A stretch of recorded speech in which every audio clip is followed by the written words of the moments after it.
Yes. And most of our time here will be spent on this. The question now, what is good teaching? What is good teaching?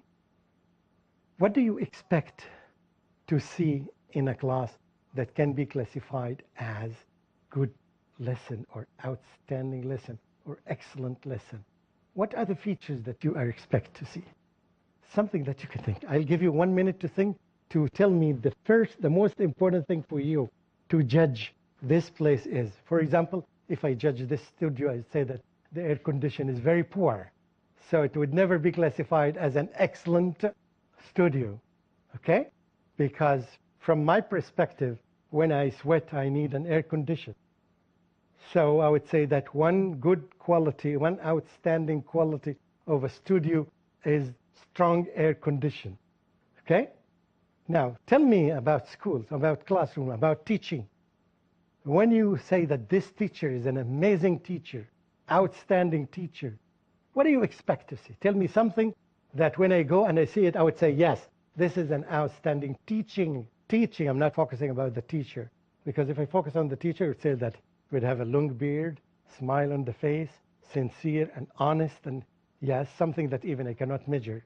I don't know the degree of sincerity, yes. Of course, yes, this can be measured by other means.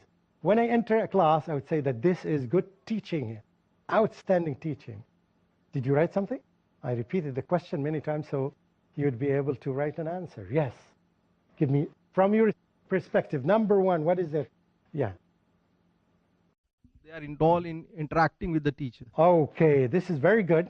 Now we are talking. Interaction with the teacher. Like now, not all of you are interacting with me, right? Okay. So you can say that this is a good class or not. Now let's discuss this issue. The class is interactive class. What do you really mean by interactive class? I ask a question. Oh, yeah. Now I'm asking you this question. Did you willingly come here to this seminar, workshop, willingly or unwillingly? Willingly. Willingly or unwillingly? Okay. Now you are interacting with me. Do you think that it's a fun lesson? You are going to benefit from it? Yes. Very good. This is interactive class? No. No. No, this is not interactive class. This is done everywhere. Because the nature of the questions that I raise are silly questions. We call them stupid questions. We call them closed questions. They have one or two answers, yes or no, willingly or unwillingly, right? So we call these questions closed questions. This will not make you outstanding students. It will not. What will make you outstanding students, don't feel insulted, please, yes. Oh, yeah. What will make you outstanding students is that when I ask you questions that would motivate you to think critically, when I challenge you, not when I give you easy questions, because this is done everywhere. When I ask you a challenging question, okay, like, what's your opinion? How would we have done this workshop differently? Do you think if I have another presenter beside me who would represent another viewpoint, and both of us are presenting this to you, would be better, or this style that I'm going to give you better, and tell me why? The questions that begin with why, what is your opinion about this, how if this happened, these are the questions that will make you think, not the questions that I asked you. So now we are coming back to this quality of, and I spend most of my time on that, because this is the thing that needs to change. We're talking about now developing the higher order thinking skills of students. What we were doing now with very lower skills, even no skill in that. Just give me, when were you born? You tell me in Mumbai. What's fun about that? When was this author born? He said in 1957. So what is that? It's just very closed questions that doesn't give any person a chance to think. It's just basically memory-based questions. And that's what we need to change in our schools. Okay, I still remember I visited one school here, and I went to the school, It was really, really an amazing. I don't remember the name of the school, and I'm not going to mention it.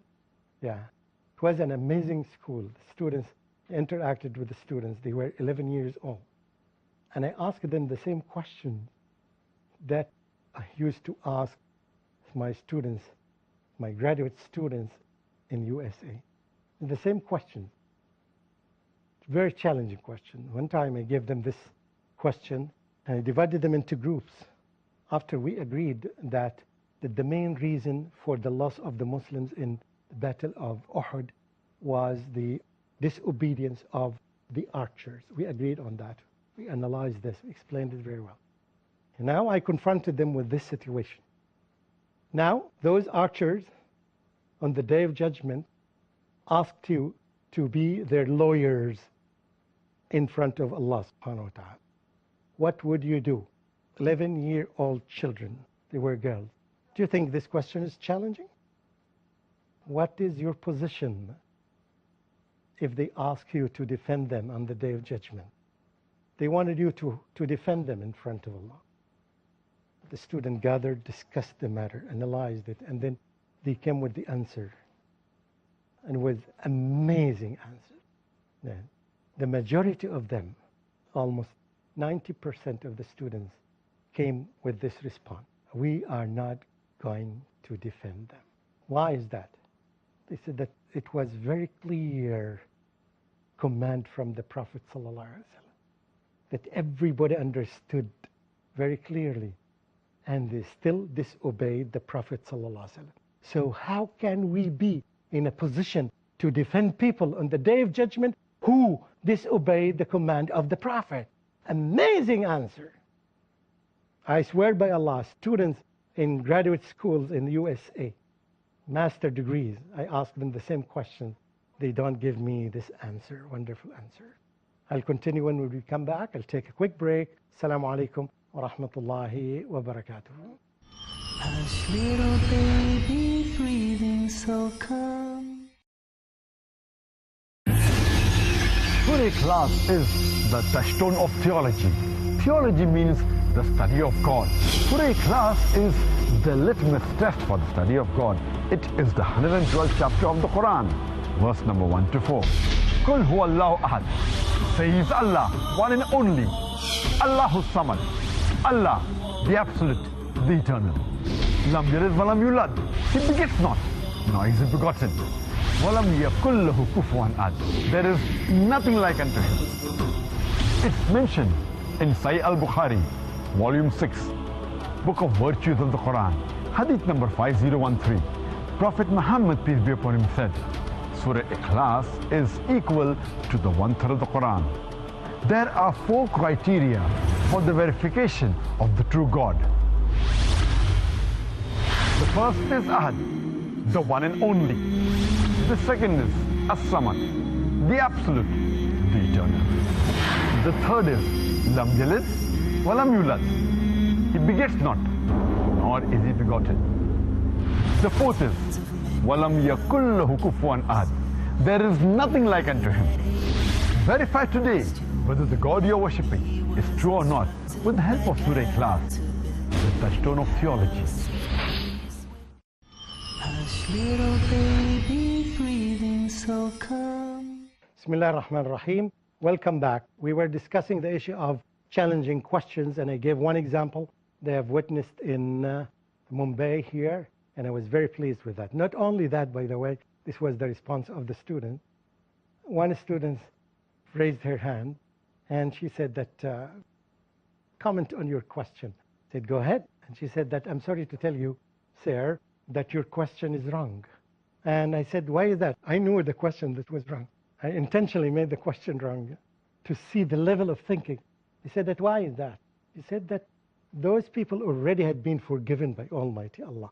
So they would never be in a position to ask us to defend them on the Day of Judgment. I said, what a student. If you want to lead the world, these are the questions that will make the students be able to lead the world. It's not the closed questions. And this was given to 11-year-old students. Is this clear? You need to think. The teachers need to train themselves to ask challenging questions. I'll give you another example, but this was not in Mumbai. This was in another country. Yeah.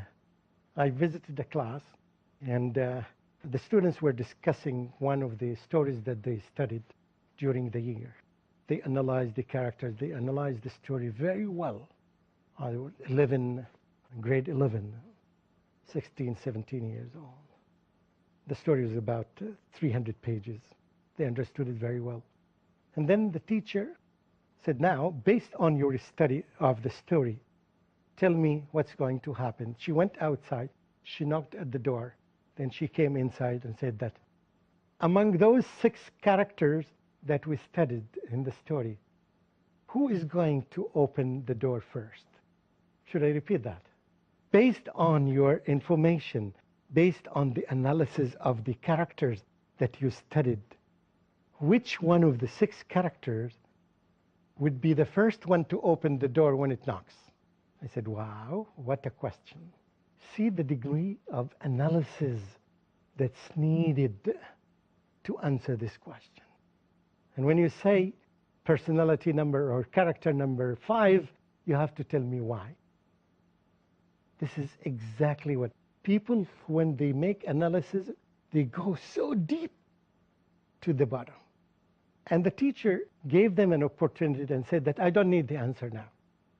I'll give you some opportunity. Go home and come tomorrow and tell me which personality would be able to open the door first. Do you think that this is a good question? Do you think so? It's an amazing question. Amazing question. This is the type of question that will help you create leaders, thinkers, organizers, like the engineers do all the time. They solve problems. That's why they are smarter than others. Yes. Yes. Yes, engineers are smarter than others because their life, all their life is problem solving. That's what they do. They solve problems, unlike other professions. Do teachers solve problems? Don't be sensitive. I don't need the answer. Okay, you had a comment. Please go ahead. Yeah, I'm a teacher, so I'm talking about myself. Yes. I was mentioning that one of the attributes of a good teacher is that the teacher has to hold the attention of the students. To hold the attention of the students. Of course, definitely this would be one of the qualities that should be done. Yes. But they said we need to look at the big picture. Now we said that the interactive, now we understand the same language. The interactive class is not the class that focuses on complete. The interactive class is not the class that focuses on closed questions. The interactive class is the class that makes a good combination between closed questions and open-ended questions. Is this clear? And when I say good combination, it does not at all mean 50-50. No, it can be 20-80. It can be 5 versus 95, depending on what subject are you doing. Okay, now we said that we agreed that one quality of good class is interactive, challenging class, right? So now when I enter a class and I find all the teachers are saying what, when, without asking how and what's your opinion, what if, right? Even imaginative question. Imagine, just think of any question which may be right or wrong, and let the students analyze your question, say that this is wrong question. Why? Because such and such. Okay, so this is one quality of good class, good teaching. What else? Let's move to another one. Is it that difficult? Describe to me what's a good class, what's outstanding class, what's an excellent class. What would I see there? The students have to learn. What does this mean? Explain it to me. Yeah, basically it is not only understanding a thing. They have to understand to execute in themselves. Yeah, you mentioned something very beautiful which relates to they have to understand and they have to do, to execute. Ooh, I explained this to do before? Yes, when I talked about skills. Skills mainly are doing things, right? Doing things. So this again takes us back to the combination of knowledge and concepts and skills. They should be doing a variety of these things at the same time. So you shouldn't focus all the time. What teacher is asking them, when did the Prophet ﷺ leave Medina? When did this happen? When did this? Enough is enough. This is part that is important, but there are other questions that should be asked that represents concepts and doing things, skills. Okay, now this is a good thing. So what is the second one? Can we say them? I want you to go from here, understanding everything. So interactive, challenging class. Second one is what? Combination of knowledge, concepts, understanding, and doing skills. Okay, this is a good class that I should see. I would see the teacher is making a variety of activities, so the students are doing this. What else should I see? Something very important. The learning is taking place. What is that, learning? Learning means is learning happening now? Are you learning? So if I ask you, what are the two things that you would look for? What would you say? Positive? This is another one. No, I'm asking you about what have you learned now. Okay. Exploiting the inherent qualities of the student. What have you learned until now about interactive, challenging class and a combination? So now if I enter this class and I see that the students are saying these answers, would I say that the students are learning? Yes. I have to check. This is one quality. I have to check the students are learning. Lots of teachers go and come out from the class without knowing, without checking that the students understood or not. We have to let them share what they learn. You have to do that, and I will talk about this later on. Okay, so now we learned two things. What else? Very prominent, yes, feature in a class. Exploiting the inherent qualities of the student. Okay, I'll take another one until you reach to what I have in my mind. A good teaching would consist of the right body language a teacher should have. When I say right body language, it's the way, because you're representing the school, you need to seek attention from the students. You need to see whether the student is actually looking at the way you are representing the school. Right. The way you talk, the way you pronounce your words, everything. I agree to that, but I'd like to tell you, would this be on the top priority or would come later? What is in the top priority? Think of it. What is in the top priority? Involvement of all students. In what? Involvement of all students. Good, very good. The more you involve students, the better the class. Because some teachers would ask questions and would take response from 2 or 3 people only. And you enter the class and you are deceived that this is an interactive class. Yes, it is interactive, but it doesn't cover what you need. You need to involve many ones. And there's one rule here I want you to learn. The more the teacher speaks, the less effective. If you enter a class and you would find that's what I'm doing right now, right? Say that this is a very poor class. When you enter a class, we need the students to do most of the job.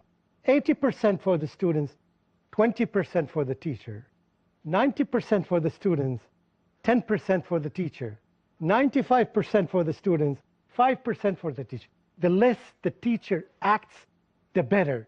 Because we are graduating the students, we are not graduating the teacher. We know this teacher is very knowledgeable. He can talk for 200 hours, non-stop. We're not judging the teacher. We don't care about the teacher. We care about what the students can do, or what the students know, what the students understand. So now if I enter a class and I see the teacher is doing, as I'm doing right now, speaking all the time, this is a very poor class. Do you understand what I'm saying? The class described, the students just mentioned that he entered the class and sleeps, and the teacher speaks all the time, right? You understand what type of class is this? 0. Very poor. Even if the person who teaches it is a big name. He's a scholar, but he's not a teacher. You see, he's a scholar, but he's not a teacher. Scholars like to sit and disseminate knowledge. Teachers don't sit. Teachers don't. Teachers move. They go to the back of the class. They go to the side of the class. What is on the stage is the student, is not the teacher. Do you understand this one? Is this clear? So now when you enter, you want to evaluate your teachers, you go with this in your mind. But of course, you don't do this evaluation unless you teach them. You have to teach them what you've learned before, right? So now we agreed on 3 things. What are these? Who can do that? You see, from time to time, I'm trying to get your answer from you, right? I want to be sure that you understand what I have, so you will take the message and give it to other people. So by next week, by the end of next week or next month, you will be able to do what I'm doing right now. I hope so. So because this is how we are going to make our schools improve. Okay, right? What did I say? 3 points. Interactive, challenging, with a good combination of open and closed questions. Very good. Yes. What else? Okay. I will say that we learned 3 things. And again, as a teacher, I can say them. But this is not good. It's much better to hear them from the students. Because when you repeat them, you are not learning anything. You are adding, you're memorizing what you have done. You need to see the students understand it or not. Okay, the first man you helped me with, who has the microphone? If you have the microphone, so you have to say the 3. Interactive, challenging questions. Very good. Which is a combination of both closed questions and open-ended questions. Wonderful. Another one. Involvement of most of the students in the class. Involvement of most of the students in the class. That requires what? That requires less work from teachers and more work from the students. Okay, we'll end up here at the end of the session, and hopefully, inshallah, next time we'll come to you. Assalamu alaikum wa rahmatullahi wa barakatuhu. Little baby, pure and small, He created you, He created us all.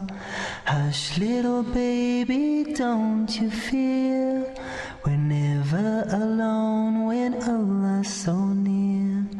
Hush, little baby, breathing so calm, He'll protect us all and keep us from harm.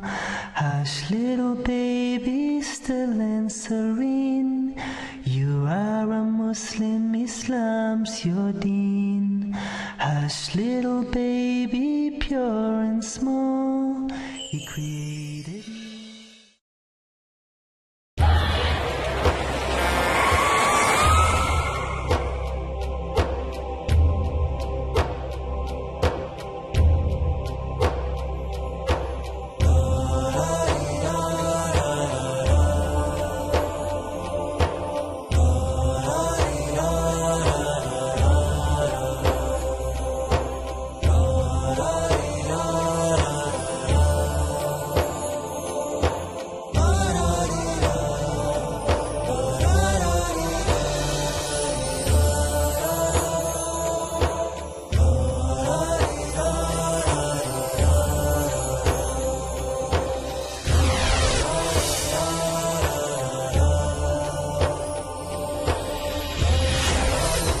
Peace TV English, the solution for humanity.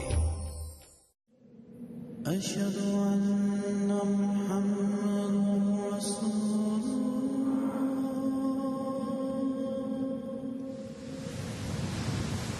أشهد أن محمد رسول الله.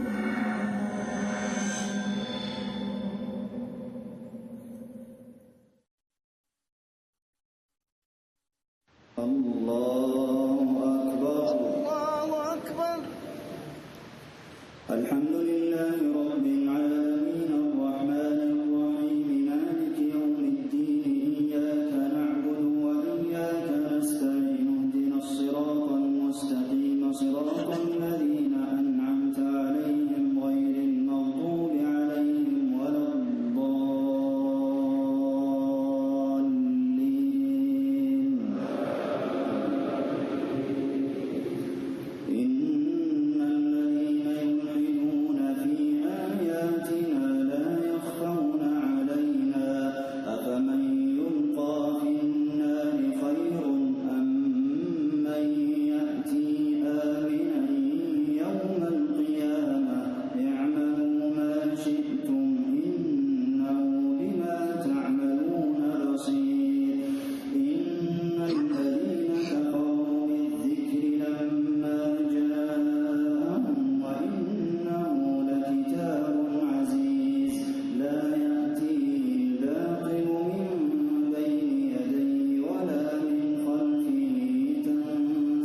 الله أكبر الله أكبر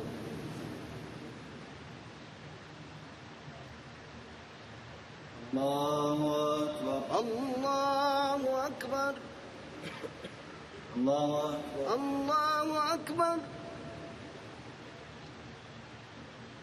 الله أكبر الله أكبر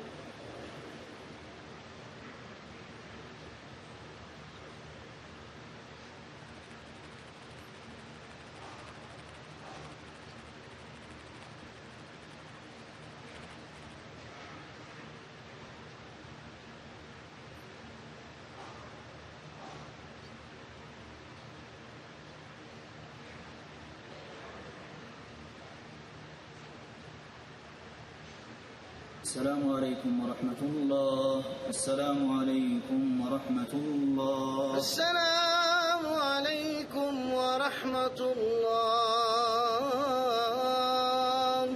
السلام عليكم ورحمة الله.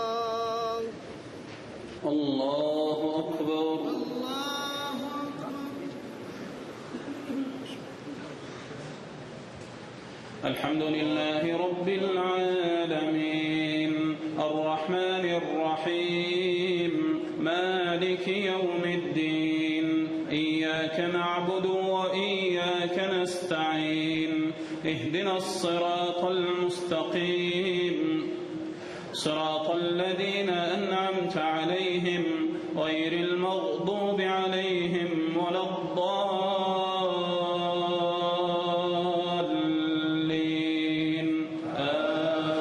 آمين.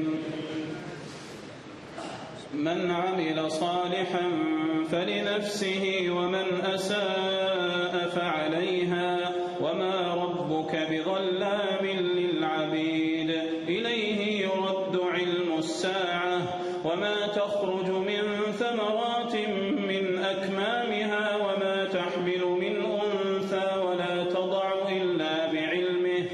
ويوم يناديهم أين شركائي قالوا آذناك ما منا من شهيد وضل عنهم ما كانوا يدعون من قبل وظنوا ما لهم من محيص. لا يسأم الإنسان من دعاء الخير وإن مسه الشر فيئوس قنوط. ولئن أذقناه رحمة منا من بعد ضراء مسته ليقول